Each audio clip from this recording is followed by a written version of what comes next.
মাননীয় স্পিকার, বিরোধী দলীয় নেতার বিতর্ক শুনলাম, শুনে মনে হলো তিনি বিগত ইতিহাসে, বাংলাদেশের ইতিহাসের রাজনীতি এবং রাজনৈতিক দলগুলোর কার্যক্রম সম্পর্কে তিনি জানেন না।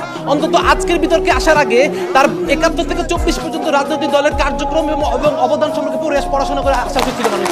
মাননীয় স্পিকার, আমরা দেখি যে আমাদের প্রথম সংবিধান ছিল একটি মুক্তিযুদ্ধের ফসল, কিন্তু প্রশ্ন হলো সেই সংবিধান কেন আজ জনগণের কাছে অচেনা লাগে? কিন্তু প্রশ্ন হলো মাননীয় স্পিকার, এই রাজনৈতিক দলগুলো কেন সংবিধানকে জনগণ থেকে বিচ্যুত করে রাখে? মাননীয় স্পিকার, আমরা দেখেছি 72-এর সংবিধানকে পরিবর্তন করতে করতে তারা তাদের ক্ষমতা রক্ষার হাতিয়ার বানিয়ে দিয়েছে।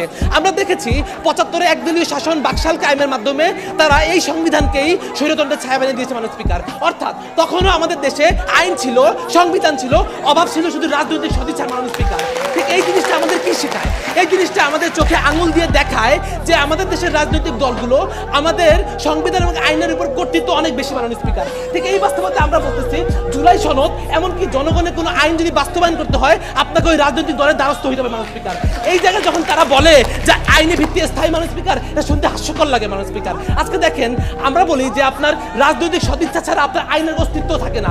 দেখেন আজকে একটি দল জুলাই সনদে স্বাক্ষর করেছে কিন্তু তারা বাস্তবায়ন সুপারিশ আদেশ গ্রহণ করতে পারে নাই, আবার আরেকটি দল জুলাই সনদে স্বাক্ষর করেনি কিন্তু তারা সুপারিশ আদেশ সাদরে গ্রহণ করেছে। এই যে রাজনীতির দুটা মেরুকরণ হয়ে গেছে। মাননীয় স্পিকার, রাজনৈতিক দলগুলো নিজেদের ভিতরে দ্বিধা বিভক্ত হয়ে গিয়েছে।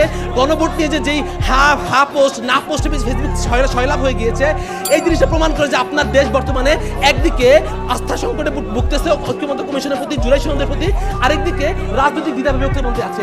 এই অবস্থায় আপনি যদি জোরপূর্বক আইনি কাঠামো প্রণয়ন করতে যান, এই রাজনৈতিক দলগুলোকে একমত করে রাখে, এই রাজনৈতিক দলগুলোকে সদিচ্ছার দিকে আনা বাদ দিয়ে তাদেরকে আপনি আন্তরিক করা রেখে আপনার দেশে একটি গভীর সংকটে পড়ে যাবে। মাননীয় স্পিকার, এই জন্য আমরা বলতেছি আপনি যদি জুলাই সনদ বাস্তবায়ন করতে যান, এই জুলাই সনদ বাস্তবায়ন করতে গেলে আপনাকে সর্বপ্রথম রাজনৈতিক দলগুলোর দ্বারস্থ হইতে হবে, তাদেরকে আন্তরিক করতে হবে। যদি তারা বাস্তবায়ন করে তাদের আন্তরিকতার দ্বারা, তাদের সদিচ্ছার দ্বারাই বাস্তবায়ন করবে। যদি মানুষের রাজনৈতিক সদিচ্ছা থাকতো তাহলে আমাদের স্বৈরাচারকে মোকাবেলা করতে হতো না। মাননীয় স্পিকার, অর্থাৎ আমরা মনে করি পরবর্তী সরকারে যে আসবে সেই সরকারের রাজনৈতিক সদিচ্ছা থাকার মাধ্যমেই আমরা জুলাই সনদ বাস্তবায়ন করতে পারি। একটা কোট করে শেষ করতে যাচ্ছি। গত সেপ্টেম্বর মাসে উপদেষ্টা পরিষদ থেকে মাহফুজ আলম বলেন যে যদি রাজনৈতিক দলগুলো চায় তাহলে আমরা 1 মাসের মধ্যে আইনি কাঠামো দিয়ে দিতে পারি, কিন্তু রাজনৈতিক সদিচ্ছা ছাড়া এটা আমরা কখনোই পারবো না।